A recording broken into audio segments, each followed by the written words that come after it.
I was trying to achieve two goals. One, be exposed to the most real estate and the highest level strategies as I could. And then two, be as close to the principal as I possibly could. So there was a range. I couldn't apply to a 500 person company because I'd never see the CEO ever. And then I also couldn't work with a one-off because they were still learning the ropes also. So what I found was a local.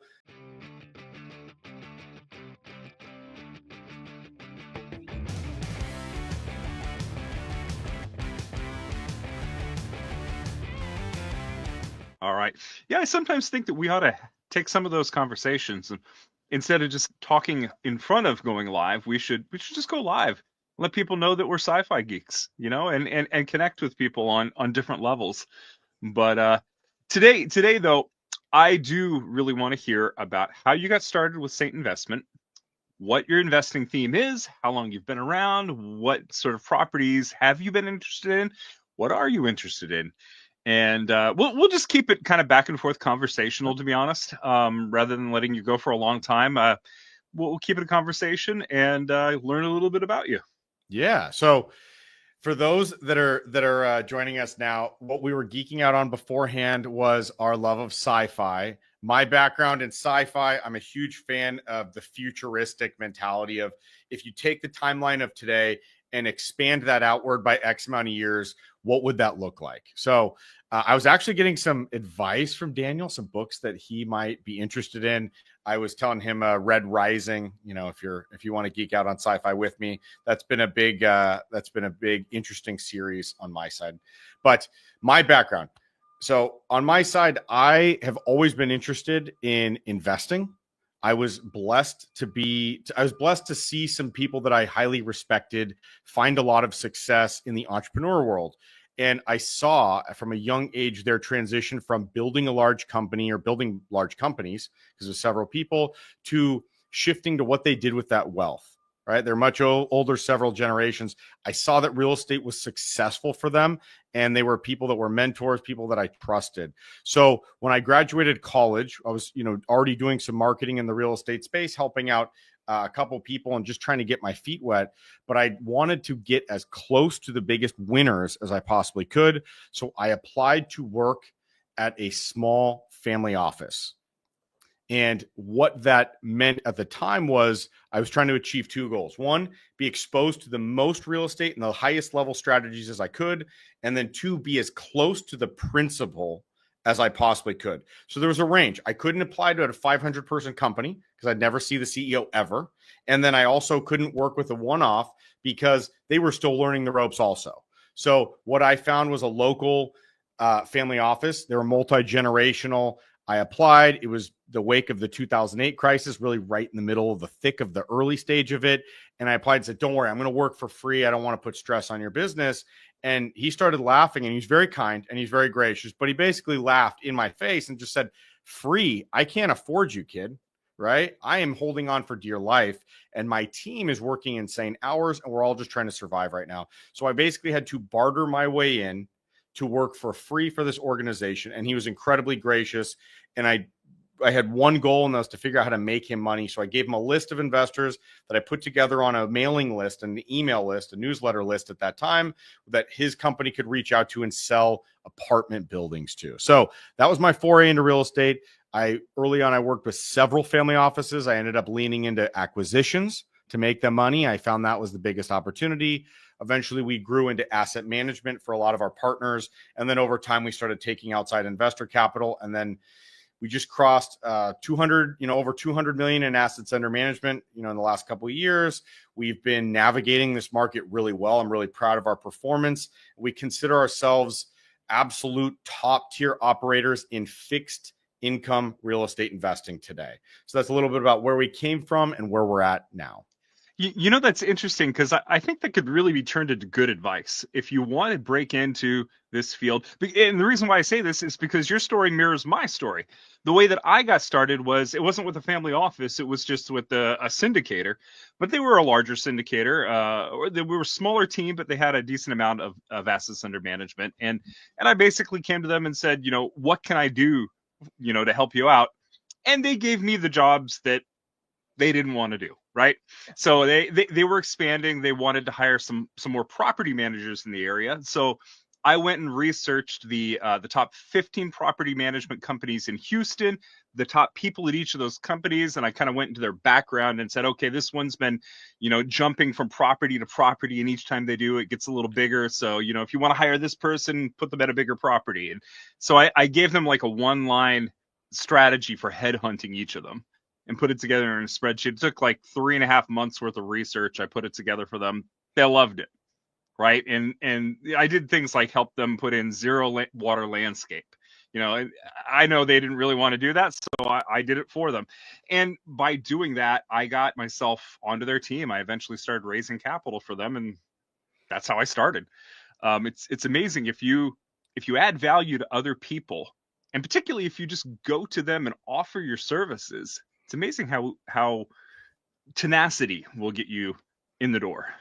Absolutely. And as in my experience, what I found, and you found the same thing, but you found it on the other side of the balance sheet, on the other side of the cash flow, is how to make them money, right? And that, I think that's key.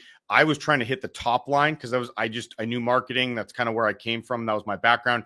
You hit it with cutting expenses. I mean, if you can say, look, not only will I work for free, you'll actually make money by me pushing on one of the buttons of either making more or saving more. That was the key, is really get them paid for your time. So I thought that was really interesting. It sounds like we took a similar route to get there. All right. So is Saint Investing part of that family office, or did you break off and start your own? Tell me the story of how that happened. So they didn't absorb me. Right. Okay. So I was always technically kind of like a hired gun. I was kind of on my own in that approach.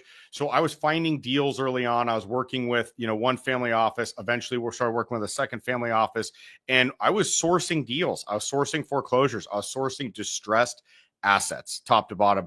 We were buying great deals at ridiculous pricing by today's standards, which, everything back then was a killer deal, right? But we were finding many, many great opportunities. The biggest issue that we had was that our acquisitions model, our underwriting model, needed to take in a broader scope of what was going on. The economics, the local economics, the statewide, the national economics were so complex at that time that we needed an acquisition model that took that into consideration. So we slowly started evolving our models over time. And eventually they just started, I was moving so quickly and getting so advanced with it. They just started letting me lean into it in a big way. Eventually we bought enough properties along the way where they just said, look, Nick, you have the game plan. You kind of have outlined the game plan. You're already kind of implementing it. Let's just bring you in as the asset manager for a lot of these deals, and we'll sit more in the capital partner role. And then eventually, portfolios over time, they reach a point where their next generations were getting involved. They had other goals in mind, and our growth was at a great level where we started bringing in outside investors. So Saint is not part of a family office. We are separate. We always have been, but we've worked very closely with amazing multi-generational investors. I'm blessed to have been around these guys. I'm still dear friends, still dearly close with them, and get advice all the time, right? These are speed dial relationships.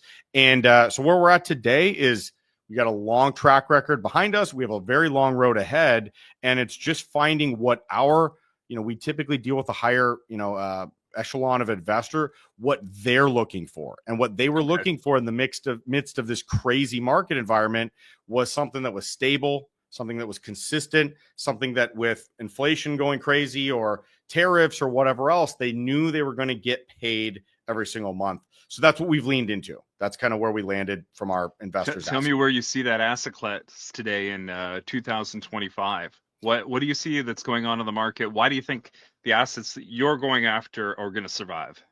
So that is my favorite question right now. And that's what we do our webinars on. And that's what we drill down on quite a bit. And so I have a few that I think are head and shoulders above the others, but I'll tell you the one that we landed on. The number one asset class that we landed on is single family mortgages. Okay. So single family homes, what an incredible asset class with amazing fundamentals. We all know how tight and difficult to buy and impacted and entrenched that asset class is. The problem is it's really hard to manage a portfolio of single family homes. It Mm-hmm. is difficult, right? So what we found instead was, from our background in distressed assets, from our background working directly with banks and helping them clean up their balance sheets, we found we had a lot of the relationships over a long period of time to continue buying mortgages. We've been doing it for many years. So we really, really leaned in and said, what was our number one asset class that we think is the most entrenched and rock solid over the next decade plus? We found it was single family homes. And how do we be involved in that in a way where we don't have to actually manage the tenants and toilets, but largely get the impact of the benefits? And we found the mortgage, the debt side of that industry being the most impactful. So Gotcha. I can give you all kinds of numbers. I can, give you some interesting stats on that, but that's the Let's do it. thesis. That's the okay. Let's geek out on the numbers. You ready? Because I found this fascinating. I'm very data driven on what we do. Yeah. And I will tell you that since our real estate club, our alternative investment club, started at Intel as the Intel Corporation, the semiconductor manufacturer, we have a lot of engineers in our members. Great. So they love numbers, and if you throw them out there, they will eat them up. And but don't let them tell you that they know how to calculate it better than you do inside the industry. No, I mean, I had that argument with some of them, and it's I'm a student. Engineering over there. This is what they're doing over here. Yeah, I'm a lifelong student. I always want to know better ways to underwrite, better data, analysis, etc. But here's the numbers. I'm an open book, so I'll give you the numbers that I got.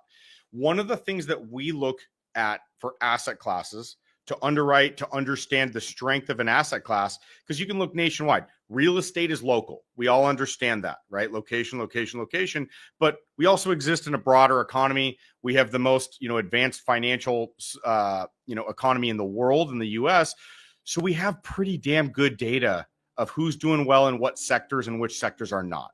So here's some interesting math. I'll give you my top 3 sectors in real estate for the next decade plus. Let's see how their delinquency rate is on the mortgages. Who's paying their bills and who's not, right? Mm-hmm. My top 3. I'll start with number 3. Okay, I'll go backwards.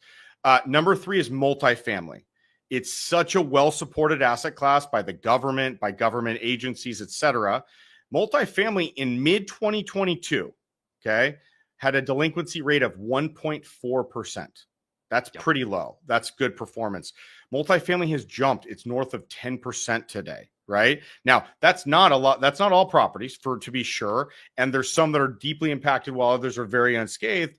But multifamily, even as just to clarify, when you say delinquency, are you talking about the property paying its own debt service, or are you talking about the tenants paying the property?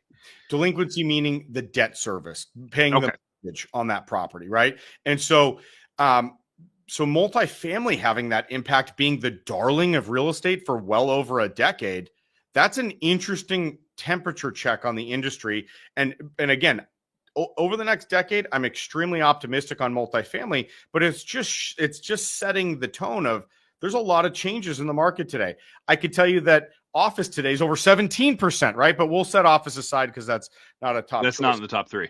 Not in the top 3. Number 2, my favorite syndication asset class by far is industrial, right? I'm an industrial dog. I'll be the first to admit it's a favorite asset class by me. I like that it ties so directly to the economics of the U.S. You have presidents on both sides of the aisle pushing for that. Biden had the CHIPS Act. Trump won't stop talking about tariffs and all the things to protect and bring in U.S. businesses. So you actually have this weird scenario where the left and the right are secretly saying the same thing, even though they're, going about it very different ways. So industrial from mid 2022 had 0.2% delinquency, and today now has 0.8%. So it's gone up, but it's still sub 1%. That's very good. If you look at single family homes, single family mortgages from mid 2022 to today, mid 2022, you had a 2.1% delinquency rate. It's the only asset class in real estate that's actually reduced its delinquency rate. It's now down to 1.7%. We're dealing with historical high performance, right? Like we're dealing with the fundamentals of single family homes have changed at the base level. What are the drivers? Why is that the case? These are the big questions, but that's one spot check of why I like single family right now in the market. All right, so those are your top three: multifamily, industrial, and single-family homes. That's right. Three good ones, that's for sure. And we've had quite a few people at this club talk about industrial. It is a favorite asset class here too. Multifamily, a lot of people have been, some have done well, and some have really been kicked in the teeth recently. There's a lot of turmoil going on in that industry. I'm interested in what you think, though, single family home, what's driving that delinquency down? Because I have some guesses, but I'm sure you have the data. Sure, I do. Should I make my guesses, or should you tell me the No, data? How do you want to do this? you go first. You go Oh first, and gosh, I'll I'm give you probably my going to be notes. wrong because I don't tend to focus on single family homes, but I actually would say, first of all, we've got a good unemployment, so there is that. The unemployment numbers are fairly low. I think there's been a leveling out of the single family home market because interest rates were so low for so long. People are holding on to their homes. They don't want to lose those low interest rates. My house here, I've refinanced 2021 or something like that, 2.6%. You know, how can you possibly beat borrowing money for 2.6%? And I think that's the case for a lot of families. In fact, I think I read that 40% of single family homes nationwide are actually free and clear, and another 30% of those have an interest rate of 3 or under. And so people want to hold on to their homes. They're making their payments, and that's why the number's gone down. That is a huge. You hit a major nail. All right, on the all head. right. What Yeah. did I miss? No. Well, I can geek out on all the Okay. numbers, but let's hit it on the point you just made. We're coming off of a fundamental change in the financial markets in the US, right? The capital markets of the US have shifted dramatically. We've had 20 years or so, 15 plus years of being at record low rates or right around there. So you have a system that kind of slowly rebuilt itself with different fundamentals. Where you're at, what you hit on, Daniel, is one piece of a bigger puzzle. Low rates, people are sitting in those homes in the 2s, 3s, 4s, and they're locked in for all intents and purposes because the replacement cost of the same home, the cost of their mortgage just in the last handful of years, right? So let's say the post-COVID world is up over 100, it's almost 150% in many markets. Tremendous. Because what you just said, one, interest rates have gone through the roof, right? So you're at 2.6. If let's just say you went to the market and bought your identical carbon copy house, do you want to pay 7-ish% for the same house? That's just the interest expense. My payment would be double, almost more. It would, absolutely. And that's just on interest. Then you consider the fact that between inflation, between many other things, between the huge drive up in costs because there's not enough inventory, property values have gone up substantially. Many markets were talking 50, 60% throughout the US. So net to the consumer, if you and I went out to go buy a house 5 years ago and we had a time machine, or if we went out today, often the numbers are 120, 150% difference in the same house's mortgage payment. So there's a substantial locked in effect on one side. And then to make that even more interesting and more, locked in, you have the baby boomer generation. You have 30, 40% of baby boomers, somewhere in that range, depending on the study, that are saying they plan to stay in their houses forever, right? They will retire in their house. They'll live in their house. They'll expire in their house forever. So that's 15 years or so. If we start seeing the average age of baby boomers and what that would look like in a post-baby boomer world, of that being a rock solid market. There's a lot of other numbers that we could throw behind that. You see that about 20% of all mortgages in the United States are government backed to some degree. HUD programs, FHA, VA, et cetera. You have so many ways that the mortgage industry in the US for single family homes is very, very supported, very interesting. So you hit the nail on the head for one of the major pieces, and those are a couple others. Okay. How is Saint capitalizing on this? Are you investing in all three of those areas? Are you focusing only on single family? What's your single family fund look like? Sure. So on the syndication side, so when we're looking for, a single address and we're bringing our investors in to buy one building, we solely focus on industrial. Now, Industrial is an interesting asset class because you have to time the market very well. If you're too early in industrial, then you have a 5-year lease with one tenant below market. That's not a good place to be in, right? So right now, as some of our key markets in industrial are settling, we're fully focused on buying mortgages on single family homes. What that looks like is leaning into relationships that we've had with banks. We, at our peak, we were buying up to 10 million a week in distressed assets. So we have good credit with these banks. They know we perform. They know that we're good buyers. So when we tap them to buy their mortgages that might not be performing or have a rolling balance or have some degree of distress attached to them, they like us, right? They want to work with people that they've worked with. So we typically buy at a pretty healthy discount. Oftentimes there's non-performance or a rolling balance or some issue with the mortgage, which gives us a discount. And these banks are focused on originating mortgages primarily. So when they have a mortgage that's not performing, or they have a mortgage that is underperforming or has some balance during COVID that they didn't pay for 6 months, foreclosing is not really at the top of their list. They'd rather just go make more mortgages, get more fees up front, collect more early interest payments. So we step in. It's kind of a win-win-win. We buy at a discount from the banks. We get to clear their books for them. We get to offer homeowners a way to stay in the homes and keep their equity. And then third, we have great returns for our investors. So we really like that model. We don't want to be in the foreclosure game. We prefer to be in the portfolio building game. What geographic areas do you cover? Nationwide, we really do. Okay. But more importantly than state by state, I'll tell you that we're aiming for middle class neighborhoods.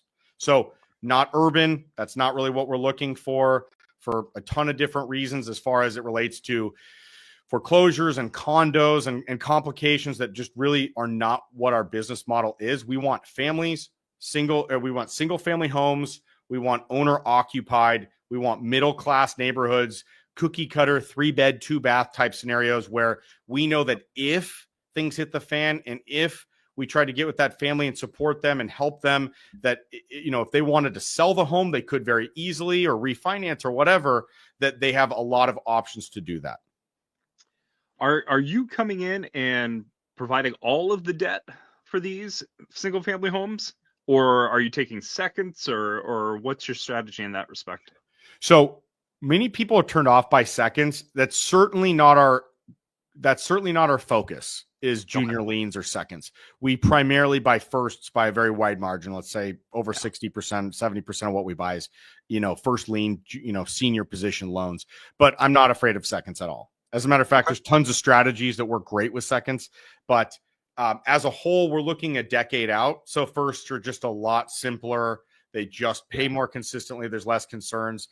And our combined loan to value, whether there's a junior, a second on the loan or on the title or not, we're not concerned because we buy really conservatively. Yep. Okay, great. When you do get to a second, let's take that. You mentioned there's lots of techniques there. Give me like one or two techniques that you use with those. Oh, yeah. And I think the reason why I go down this area too is because you're right. First are their bread and butter, right? They're if you set them up, they should be low maintenance. They tend to be set and monitor, not forget. Yeah. But what do you do with your seconds? So we don't utilize a lot of the gunslinger strategies on seconds. We're very conservative. This is a cash flow fixed income fund. We pay a great rate of return. So we're very conservative to make sure we're always making our payments on that. But if someone wanted to get really creative with seconds, there's all kinds of really cool techniques. One thing that's amazing about seconds is your right to redemption or right to reinstate on the first loan. So you can make payments, you can get that up to speed, and really you can get in for a sliver of property value, right? So if you're buying at a discount because it's maybe underperforming for a loan, and you're buying, a smaller loan than the first, a junior loan, then the percentage of property value that you can buy in, you can control 100% of the property. If you're doing it correctly and managing your senior liens, you can control it for 10 to 20 cents on the dollar. Yeah. Where else can you do that, right? And so, again, you better have a good legal team. Again, you better really know the laws and be extremely compliant. But there are tools and transitions and things that you can do with seconds that are very interesting on that side. So if someone was a gunslinger, again, we don't use these strategies in the fund. What they could do is do something like buy a foreclosing second and or buy a foreclosing first, or excuse me, let me rephrase this. they could buy a second on a property where the first is foreclosing. Okay. Again, this is a crazy strategy. And you can reinstate the first and then foreclose on the second. You see guys do that. Let's go back to your bread and butter. I know. It's interesting just to go down the side alleys of seconds and other creative financial techniques. But all right, your firsts. Why would a person get money from you rather than going to, Chase or Bank of America? What brings them to you? How do you find them? What are the situations in which you come together? Great question. So we buy mortgages that already exist. We don't originate.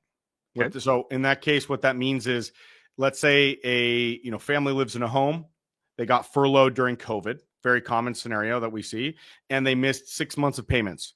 So we would buy that mortgage from, I don't know, take a big bank, PNC or Chase or Wells Fargo or something. We would buy a mortgage similar to, that same scenario. And a lot of times it's getting in touch with the family and saying, look, you missed 6 months of payments. You're paying sporadically today. What's going on? And a lot of times it's, hey, my mortgage is $2,500. I can only afford $1,800, right? Mm-hmm. And on our side, we go, look, we want to keep you in the home.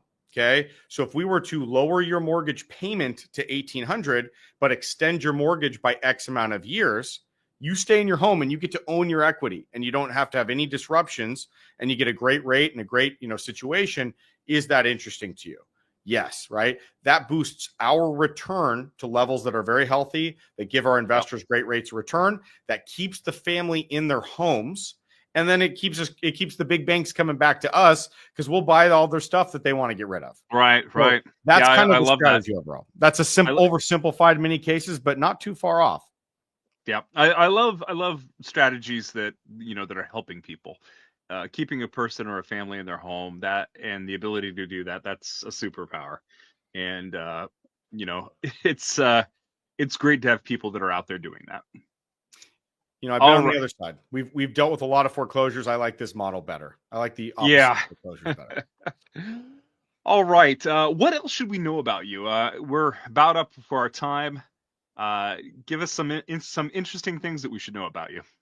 Sure. So the number one thing that we lean into is looking at the economics of the U.S. So that's really what I geek out on. That's what I spend the majority of my time other than investing. So I'm always looking into investments.